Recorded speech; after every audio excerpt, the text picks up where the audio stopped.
कहानी शुरू होती है एक झोपड़पट्टी से, जहाँ कुछ पॉकेट मार, चेन स्नैचर, गुंडागर्दी करने वाले, ड्रग्स और दारू के नशे में धुत रहने वाले क्रिमिनल माइंडेड टीनेजर रहते हैं, जो जरा सी बात पर ब्लेड, चाकू उस तरह निकाल लेते हैं। लेकिन एक दिन अचानक इन धुरंधरों का पाला पड़ जाता है जल्द ही रिटायर होने वाले एक स्पोर्ट्स टीचर से। जिस तरह जुआ, ड्रग्स, पैसा और क्राइम का अपना नशा होता है, उसी तरह स्पोर्ट्स का भी अपना एक अलग नशा होता है। जो स्पोर्ट्स खेलते हैं वो ये जानते होंगे। लेकिन क्या खेल का नशा इतना तगड़ा है कि अपराध की दलदल में बुरी तरह धंसे ये बच्चे सिर्फ फुटबॉल को ठोकर मारकर मुफलिसी और बेबसी से भरी अपनी जिंदगी बदल सकते हैं? क्या अपराध की दुनिया को छोड़कर आम जिंदगी में वापस लौट सकते हैं? और क्या ये सब इतना आसान होगा? आपको क्या लगता है? अपराधियों, नशेड़ियों, गंजेड़ियों, पॉकेट मारों, बदमाशों को सुधरने का एक मौका मिलना चाहिए या नहीं? क्या उन्हें समाज की मुख्य धारा का हिस्सा बनने देना चाहिए या नहीं? क्या उन्हें हमारे और आपके जैसे लोगों के बीच उठने बैठने का हक होना चाहिए या नहीं? या फिर हमें ऐसा लगता है कि एक बार जो अपराध की दलदल में धंस गया वो कभी बाहर नहीं निकल सकता, वो कभी सुधर नहीं सकता? कमेंट सेक्शन में अपना जवाब जरूर बताएं। साथ ही हमें यह भी बताएं कि मान लेते हैं कि हमने उन्हें सभ्य समाज का हिस्सा बनने का मौका दे दिया, तो भी क्या ये लोग सभ्य समाज की इस ऊंची दीवार को फांद पाएंगे जो हमने उनके लिए खड़ी कर दी है? हम यानी सभ्य और वो यानी बहिष्कृत, हम यानी प्रिविलेज्ड, वो यानी अनप्रिविलेज्ड, हम यानी मेन स्ट्रीम, वो यानी मार्जिनलाइज्ड। कमेंट सेक्शन में अपना जवाब जरूर बताएं। मैं हूं आरजे सनी और आप देख रहे हैं याओ टेल्स।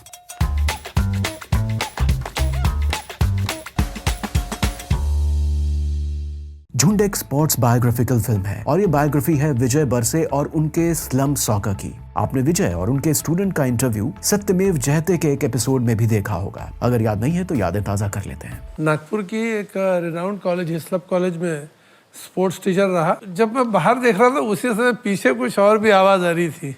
जब पीछे पलट के देखा तो पीछे कुछ बच्चे प्लास्टिक की फूटी बकेट को फुटबॉल समझ के किक कर रहे थे। तो पहले तो मैंने उन्हीं को एक फुटबॉल ले आके दिया। अच्छा, उन्हीं बच्चों को? तो वो बड़े खुश हो गए और उनसे पूछा कि क्या आप मैच खेलोगे? हाँ।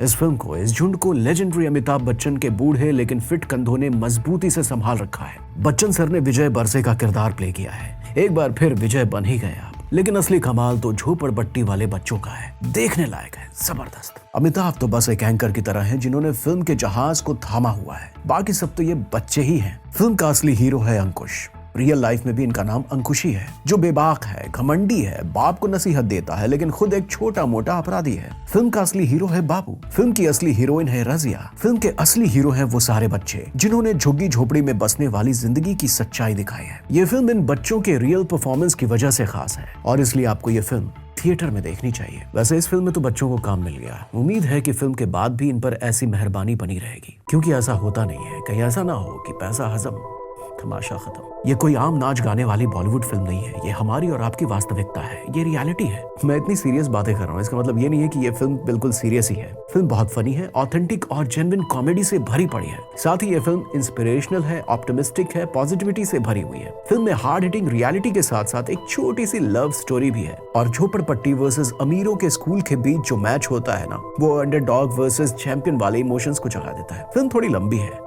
लेकिन मजेदार है। फिल्म कुछ ऐसे सवाल भी उठाती है जो कंट्रोवर्शियल है, जैसे कि एक सीन में मंदिर को उखाड़ते हुए दिखाया जाता है लेकिन बाद में पता चलता है कि वो मंदिर ही नहीं है। साथ ही एक पूरी स्टोरी लाइन पहचान पत्र के लिए जूझते एक पिता और बेटी की दिखाई गई है, यानी कि इनडायरेक्टली सीएए एनआरसी के लागू होने के बाद वाले साइड इफेक्ट्स को दिखाया गया है। क्रिमिनल्स को मेन स्ट्रीम सोसाइटी का हिस्सा बनाने वाली बात तो अपने आप में कंट्रोवर्शियल है ही। हालांकि इन सभी बातों को जस्टिफाई भी किया गया है, इनका रीजन दिया गया है। यहाँ बस दूसरा पक्ष दिखाने की कोशिश की गई है, लेकिन ये चीजें हैं तो कंट्रोवर्शियल, इसलिए कंट्रोवर्सी हो सकती है। फिल्म में एक सीन है जब सारे बच्चे बच्चन साहब के आगे एक साथ बैठे होते हैं। तब बाबू कहता है कि आम बच्चों से पूछो कि बड़े होकर क्या बनना चाहते हो, तो कहेंगे कि हवाई जहाज उड़ाना है, डॉक्टर बनना है। लेकिन जब मैं सोचता हूँ तो लगता है कि एक मर्डर करके जेल जाना है, फिर 4-5 महीने बाद बेल पर वापस आना है और बड़ा नाम और पैसा कमाना है, बिल्कुल एक डॉन की तरह। कभी आम जिंदगी के बारे में सोचने जैसा हुआ ही नहीं। इस तरह के सीन और डायलॉग्स हमें सोचने पर मजबूर कर देते हैं कि शायद कोई जन्म से अपराधी नहीं होता, हालात उसे ऐसा बना देते हैं। अगर उन्हें भी हमारे जैसा मौका मिलता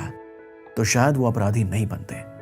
आपको क्या लगता है? वैसे आप देखेंगे कि बॉलीवुड की फिल्मों में या वेस्टर्न फिल्मों में भी आजकल इन्हीं टॉपिक्स पर फिल्में बन रही हैं, जिनमें शोषित वर्ग यानी कि मार्जिनलाइज्ड कम्युनिटीज की प्रॉब्लम को दिखाया जाता है। शोषित वर्ग जैसे कि महिलाएं, LGBTQ+ कम्युनिटी, दिव्यांगजन, प्रोस्टिट्यूट्स, क्रिमिनल्स, गरीब वगैरह। आप देखेंगे कि लगभग हर फिल्म अब इन्हीं टॉपिक्स पर बन रही है। आप इस तरह की फिल्मों के पक्ष में हैं या विपक्ष में, कमेंट सेक्शन में जरूर बताएं। वैसे झुंड को हिंदी फिल्मों में कंटेंट की वापसी कहूं या मराठी फिल्मों का असर, लेकिन जो भी है हिंदी सिनेमा के लिए एक प्लस पॉइंट है। फिर भी सबसे ज्यादा क्रेडिट जाता है फिल्म के डायरेक्टर नागराज मंजुले सर को, जिन्होंने मराठी सिनेमा को नई ऊंचाइयों तक पहुंचाने में कोई कसर नहीं छोड़ी है। पिस्तुलिया, फंड्री, सैराट के बाद उनसे झुंड जैसी फिल्म की ही उम्मीद थी। उनकी सैराट मराठी फिल्मों में अब तक सबसे ज्यादा कमाई करने वाली फिल्म है। हमें मालूम है कि मंजुले सर बाबा साहब के विचारों से बहुत प्रभावित हैं, इसलिए उनकी हर फिल्म में आपको बाबा साहब की झलक मिल जाएगी। तो झुंड में भी आपको जय भीम का असर देखने को बराबर मिलेगा। वैसे सैराट से याद आया, फिल्म में सैराट के दोनों स्टार्स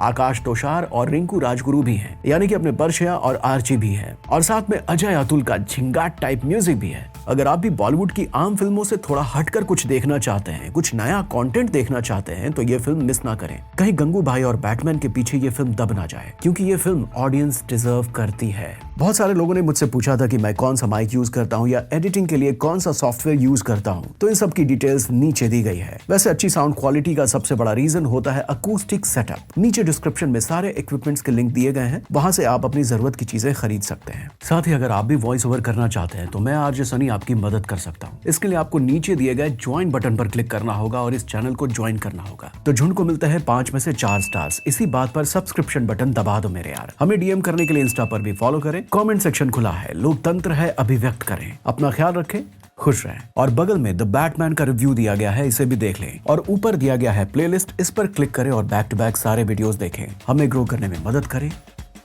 थैंक यू।